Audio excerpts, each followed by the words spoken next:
Northern Europeans are being fed EU propaganda. They pay more taxes to ensure the economies of southern member states do not collapse, claimed a Spanish economist. Eurosceptics in northern European countries often complain southern Eurozone economies are a burden on their tax systems, believing in the rhetoric that richer member states are paying more to save the rest of the bloc. But according to Spanish economist Stuart Medina Miltimore, it is southern EU countries like Italy and Spain that have kept the Brussels machine going.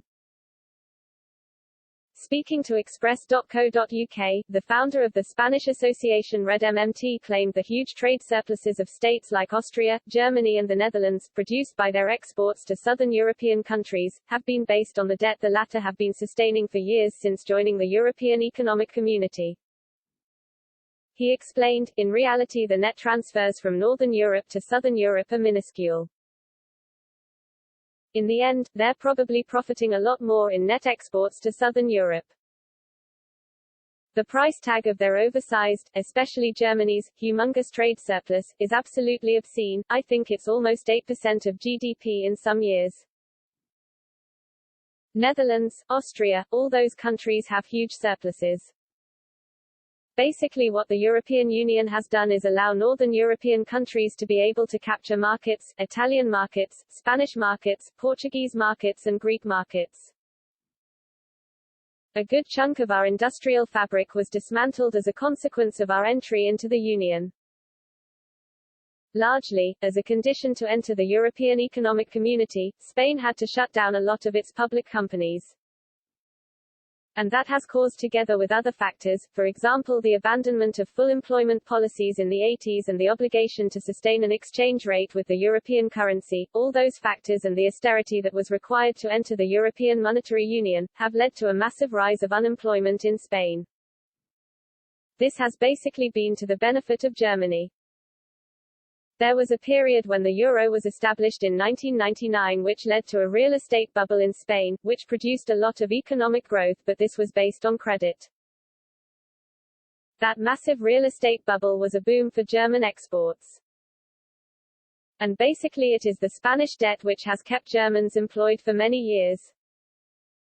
When the bubble burst in 2007 with a global financial crisis, Germany was not willing, and most of the northern European countries were not willing, to revoke their trade surpluses.